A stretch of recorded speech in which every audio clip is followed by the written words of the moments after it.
इस वक्त की बड़ी खबर आ रही है, जहां हजारीबाग के डुमरौन गांव में शांति बहाली के लिए बड़ी पहल की गई है।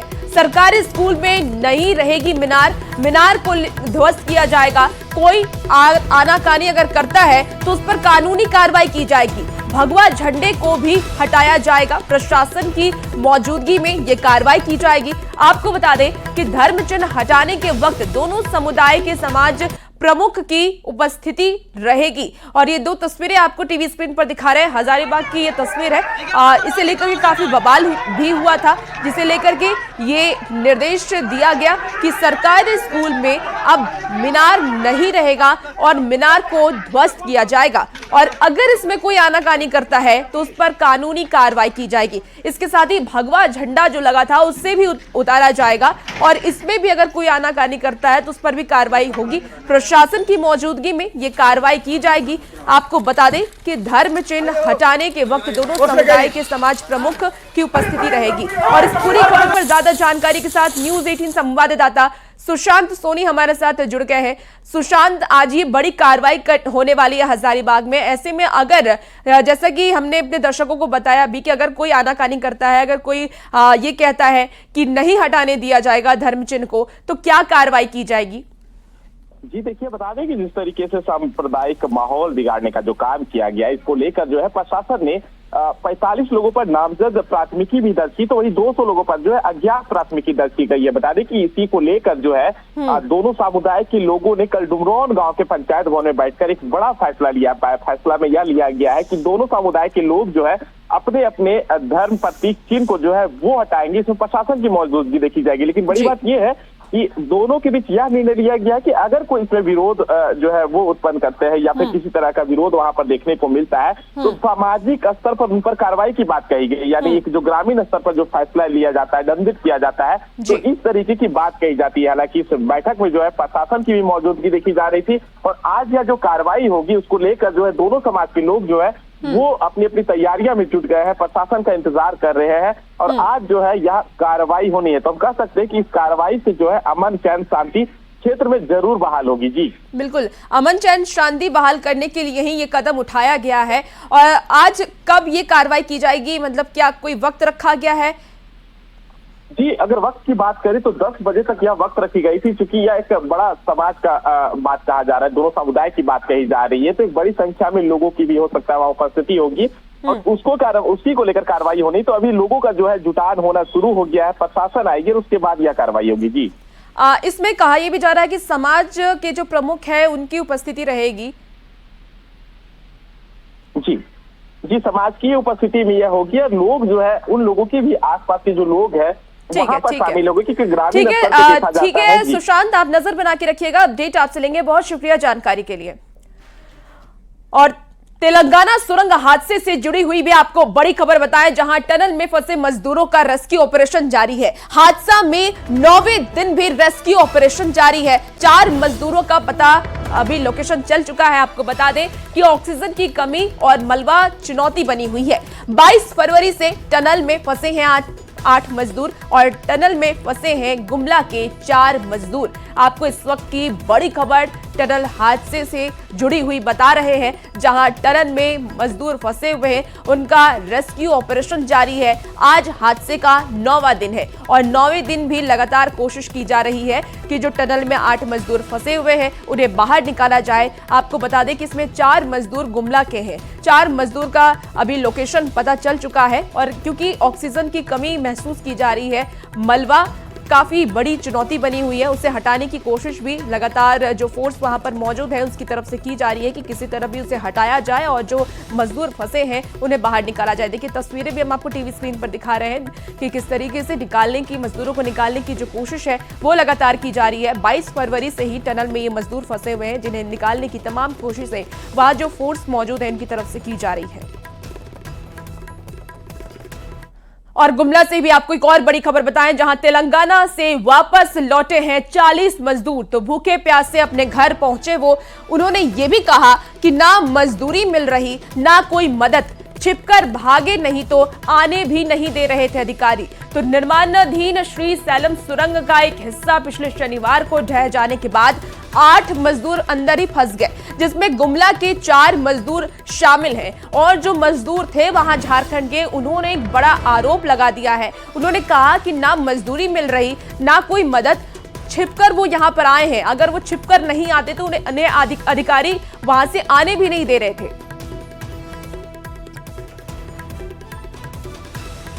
देखन हमरे मन डरे नहीं गेली, पीछे घुस गेली। और पानी इतना भारी पधरलक और इतना गिरत है कि उन्हें आवाज भी दिलक, लेकिन हमरे पीछे हिने घुरली और हिने भागते है कि पूरा और फिर आवाज दिलक। लेकिन डर से हमरे भागते 14 किलोमीटर। तो सब दिन उन्हें दौड़ते आ हैं, दौड़त आवत हैं घरे भी, सब भाई क्या आवत हैं अरे मोह भी पीछे रहा, वह जो रहा मोह भी भागत हो।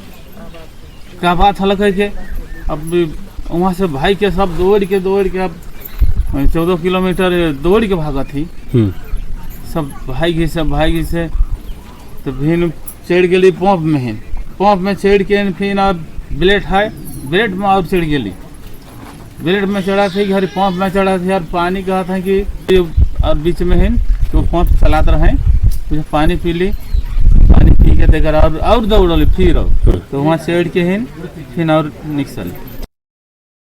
और इसी बीच आपको राजधानी रांची से भी बड़ी खबर बताएं, जहां केंद्र पर 1,36,000 करोड़ रुपए का सच सामने आया है। झारखंड की दावेदारी पर अब सियासत तेज हो गई है। माइनिंग में जुटी कोल कंपनी के पास बकाये का आकलन है और इसी को लेकर के एक कमेटी का गठन भी किया गया। जेएमएम ने कहा कि केंद्र को हर हाल में राज्य का 1,36,000 करोड़ रुपए लौटाना होगा।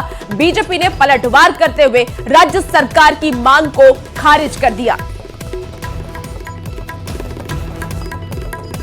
राज्य सरकार कृत संकल्पित है, प्रतिबद्ध है, वो हमारा पैसा है, बकाया है काफी दिनों से, वो पैसे हमें चाहिए और उसके लिए जो भी कवायद, जो भी प्रयास किया जा रहा है राज्य सरकार की तरफ से, और मुझे लगता है सफलता मिलेगी। हम वो पैसे झारखंड के वापस लाएंगे। उसके लिए ही आज एक कमेटी की घोषणा कल आज समाचार पत्रों में आई है। संयुक्त कमेटी बनेगी, उसमें जिले के उपायुक्त, जिस क्षेत्र में वो खनन क्षेत्र पड़ता है, जिस जिले में, वहाँ के उपायुक्त और साथ ही उस क्षेत्र में कोल कंपनी के महाप्रबंधक और भी अन्य लोगों को उस कमेटी में रखा जाएगा। तो ज्वाइंट कमेटी पूरी तरह से आकलन करके अपना रिपोर्ट देगी और मुझे लगता है वो बाध्यकारी हो जाएगा केंद्र सरकार के लिए कि वो पैसे वो इस राज्य को दे। 1,36,000 करोड़ का जो दावेदारी है ये पूरी तरह से सही नहीं है और कमेटी अगर बनती है और उस पर कुछ आता है विषय, तो मैं समझता हूँ वो एक तथ्यात्मक चीज होगी, सही तरीके से आकलन होगा और फिर भारत सरकार तो जो अगले वर्ष से सभी राज्यों को देना है वो देगा। और मैया सम्मान योजना को लेकर के सियासत अब तेज हो गई है। विपक्ष लगातार इसे लेकर के सवाल उठा रहा है कि सत्ता पक्ष अब इसका जवाब दे। तो बीजेपी ने कहा कि मैया सम्मान योजना पूरी तरह से चुनावी स्टंट था, अब ये साफ हो गया है। वहीं जेएमएम ने इसका पलटवार भी किया है। जेएमएम ने पलटवार करते हुए कहा कि होली से पहले 2 महीने की बकाया राशि 5,000 की राशि लाभुकों को दी जाएगी और इसकी घोषणा भी कर दी गई है। तो जेएमएम एक तरफ जहां इस मैया सम्मान योजना को लेकर के सफाई देती नजर आ रही है, तो बीजेपी मैया सम्मान योजना को लेकर के जेएमएम को घेरने का एक भी मौका नहीं छोड़ रही है।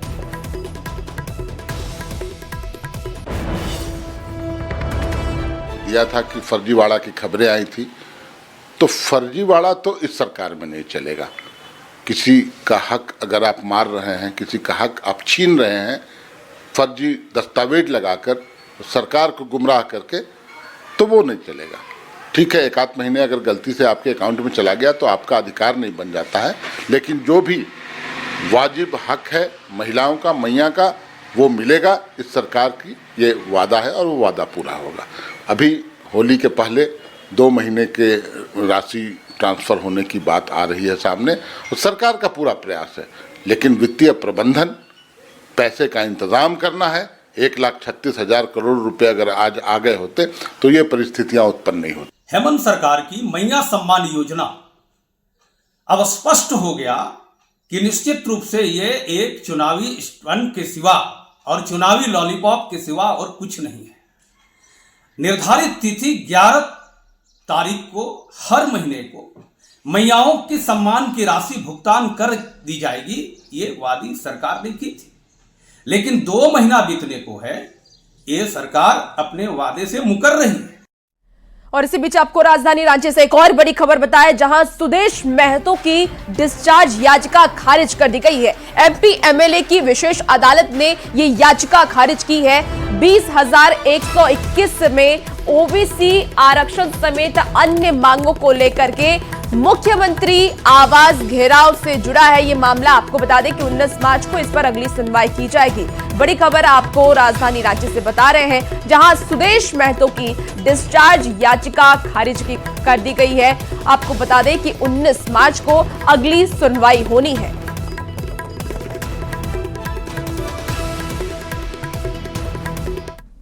और अब खबर सिंहभूम से है। सिंहभूम की सांसद जोबा मांझी ने सोनुआ प्रखंड में जनता को एक बड़ी सौगात दी। सांसद ने 1,18,00,000 रुपए की लागत से बने आपूर्ति विभाग के गोदाम का उद्घाटन किया। सांसद ने गोदाम भवन का जायजा लिया और भवन के निर्माण की गुणवत्ता पर नाराजगी भी जताई। गोदाम के अंदर फर्श पर पानी जमा होने पर उन्होंने सवाल खड़ा किया। साथ ही भवन में पड़े दरार पर भी उन्होंने नाराजगी जताई।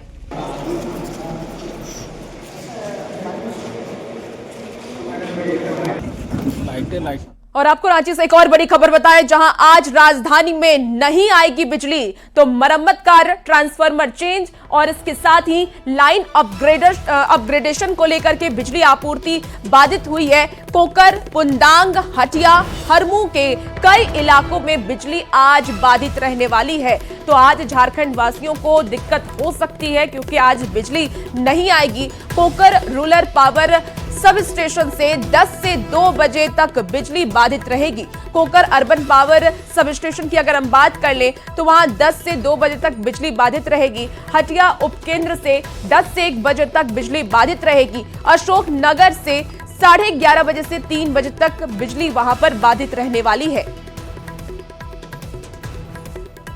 तो आपको बता दें कि आज बिजली बाधित रहेगी। झारखंड वासियों को कई जिले ऐसे हैं जहां पर आज बिजली नहीं आएगी। 10 से 3 बजे तक बिजली काटे जाने की बात कही जा रही है और इसकी वजह की अगर हम बात कर ले तो ट्रांसफार्मर चेंज होगा, मरम्मत कार्य चलेगा। इसके साथ ही लाइन अपग्रेडेशन को लेकर के बिजली आपूर्ति बाधित रहने वाली है आज। तो बड़ी खबर आपको राजधानी रांची से बता रहे हैं, जहां आज रांची में कई जगहों पर बिजली नहीं आएगी।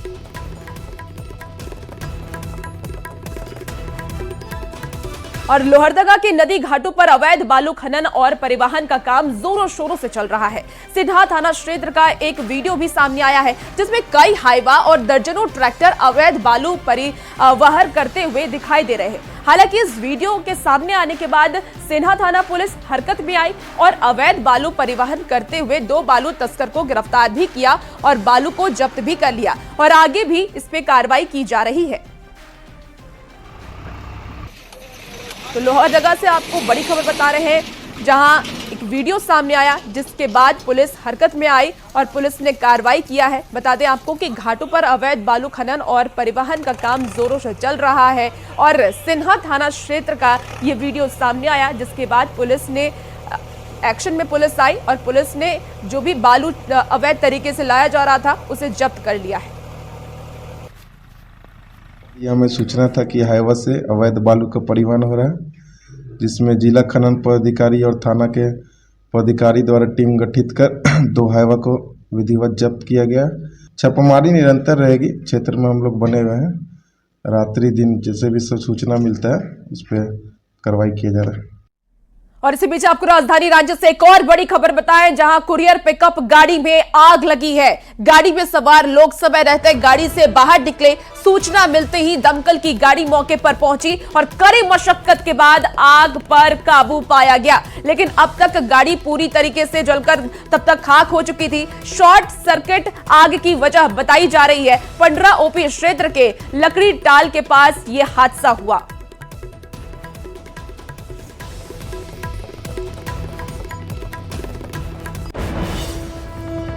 और मौसम से जुड़ी आपको बड़ी खबर बताएं, जहां झारखंड में गर्मी ने दस्तक दे दी है।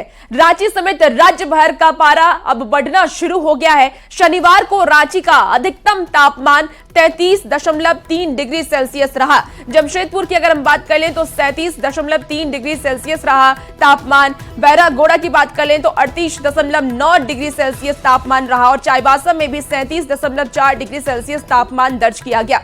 ज्यादातर जिलों का अधिकतम जो पारा है वो 32 से 33 डिग्री सेल्सियस के बीच रहा। तो राजधानी रांची में गर्मी ने दस्तक दे दी है। मार्च का महीना है और मार्च के महीने में ही जो तापमान है उसमें बढ़ोतरी दर्ज की गई है। 37 डिग्री तक सेल्सियस तक तापमान झारखंड के अलग अलग जिलों में दर्ज किया गया। राजधानी रांची समेत राज्य भर में मौसम का मिजाज अब बदलने जा रहा है। गर्मी सुबह से ही दस्तक देने लगी है। अधिकतम पारे की बात करें तो राजधानी का पारा शनिवार को 33 डिग्री से थोड़ा ज़्यादा रहा, लेकिन दूसरे जिलों की बात करें तो यह पारा 33 डिग्री से 38 डिग्री के बीच है। खासकर सिंहभूम की बात करें तो जमशेदपुर, बहरागोड़ा, सरायकेला की बात कर लें, वहाँ पारा लगातार बढ़ रहा है। सुबह होते ही भगवान सूर्यदेव के दर्शन हो रहे हैं और गर्मी ऐसी है कि सीधे अब हाफ स्वेटर से टी शर्ट पर लोग आते नजर आ रहे हैं। खासकर बच्चों की बात करें तो बच्चे पर मौसम का असर सबसे ज़्यादा होता है और पारा कितना है ये बच्चे खुद बताते हैं। ये आज क्या गर्मी लग रही है? हाँ, बहुत ज़्यादा गर्मी हो गया है। हम लोग सुबह में आते थे, पहले तो जैकेट वैकेट पहन के आते थे, लेकिन अभी बहुत ज़्यादा गर्मी हो गया है। सुबह से निकलते घर से तो गर्मी लगता है। तो अब आप ठंड से डर नहीं लग रहा है? नहीं लग रहा है ठंडा अभी। टी शर्ट पहन के निकल रहे हो? हाँ, टी शर्ट। मना नहीं करती है माँ कि हाँ ऐसे जाना है, ठंड लगेगी थोड़ी? नहीं, अभी गर्मी हो गया, आप कुछ नहीं मना करती है। गर्मी हो गया, बोले कैसा लग रहा है मौसम? बहुत अभी तो गर्म है। हाँ। पहले हम लोग ठंडा में जैकेट पहन के निकलते थे। हाँ। अब सुबह सुबह निकलते हैं तो उतना ठंडा नहीं लगता है। मैंने माँ ने गर्म कपड़े रख दिए सब घर में? हाँ, रखा गया।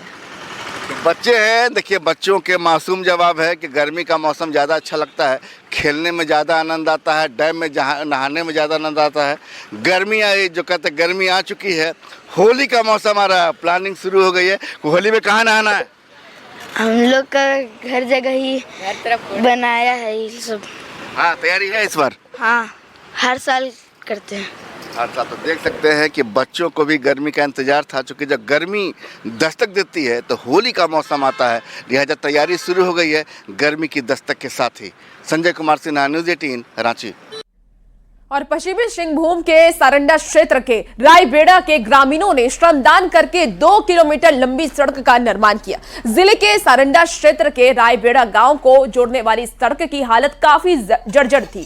सड़क को आबादी से आपको बता दें कि सड़क को आजादी से पहले बनाया गया था। सड़क खराब होने की वजह से लोगों को आने जाने में काफी ज्यादा परेशानी होती थी। प्रशासन और जनप्रतिनिधियों से मदद नहीं मिलने पर लोगों ने खुद ही सड़क का निर्माण शुरू किया और उसका जिम्मा उठाया। तस्वीरें टीवी स्क्रीन पर देख रहे हैं, जहां देखिए स्थानीय लोग खुद ही सड़क का मरम्मत करते हुए नजर आ रहे हैं।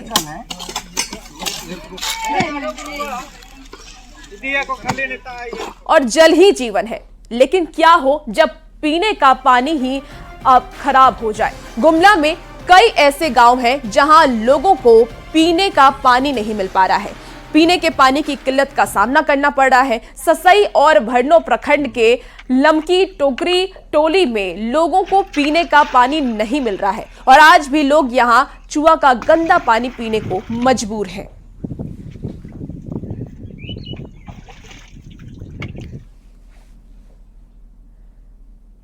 बहुत समस्या है, न पीने में मिलता है, ना नहाने के लिए सुविधा है। गर्मी में जाते हैं 1 किलोमीटर दूरी पानी लाने। पानी हम लोग पीने के लिए हम लोग को बहुत दिक्कत होता है। दोइन के किनारे में है कुआं, उसमें पानी लाते हैं। स्कूल सब भी जाते हैं, पानी सब लाने के लिए भी देर होता है। पानी हो ना खे दाढ़ी कर पानी के पी ला दोइन करके सेवा पानी की छई का नहीं लाल कपड़ा नहीं। नगर पंचायत जो है सो बहुत बड़ी पंचायत है। इसके बारे में हम लगातार प्रयासरत हैं कि सभी गाँव टोलों में पानी का उपलब्धता हो पाए और इनकी जानकारी मैंने पीएचडी विभाग को बार बार दिया है कि 1-2 टोले ऐसे हैं जहाँ पर पानी और चापानल का अभाव है, लेकिन कहने के बावजूद भी विभाग के द्वारा उतना चापाकल हमें नहीं दी जा रही है, जो कि मैं सभी गांव टोलों पर चापाकल गड़वा पाऊँ। जल जीवन मिशन के अंतर्गत योजनाओं का गठन पहले ही हो चुका है, तो क्योंकि सिंचाई हम लोगों ने पूर्ण आच्छादित किया है मल्टी विलेज स्कीम से, नदी से, तो इसलिए वहाँ छोटा स्कीम नहीं है, लेकिन हम लोग के पास जो प्रति पंचायत 10 के अदद बोरिंग है, तो हम लोग प्रयास करेंगे कि उसमें लेते हुए और उसको जो है उसमें नया बोरिंग का प्रयास करेंगे। और अब खबर लातेहार से है। लातेहार पलामू टाइगर रिजर्व के बेतला जंगल में एक जंगली हाथी की मौत हो गई। 2 दिन पहले हाथियों के बीच आपसी संघर्ष हुआ था, जिसमें एक हाथी गंभीर रूप से घायल हो गया था। हालांकि वन विभाग की ओर से हाथी का इलाज किया जा रहा था। हालांकि हाथी को गंभीर चोट लगने की वजह से उसे बचाया नहीं जा सका।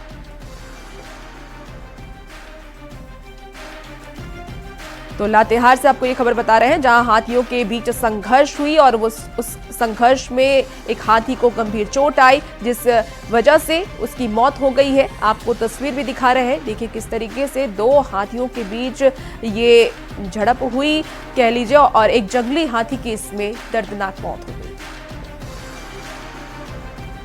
और गढ़वा के रंका थाना क्षेत्र के बरदरी गांव में हाथियों के झुंड ने हमला कर दिया। एक घर में सो रहे व्यक्ति को हाथियों ने कुचलकर मार डाला, जबकि घर के बाकी लोग जान बचाकर वहां से भाग निकले। साथ ही बरवाही टोले में घुसकर हाथियों ने एक व्यक्ति को पटक कर घायल कर दिया। घटना के बाद ग्रामीणों में दहशत का माहौल है। हालांकि ग्रामीणों ने वन विभाग के खिलाफ इसे लेकर के गुस्सा भी जाहिर किया।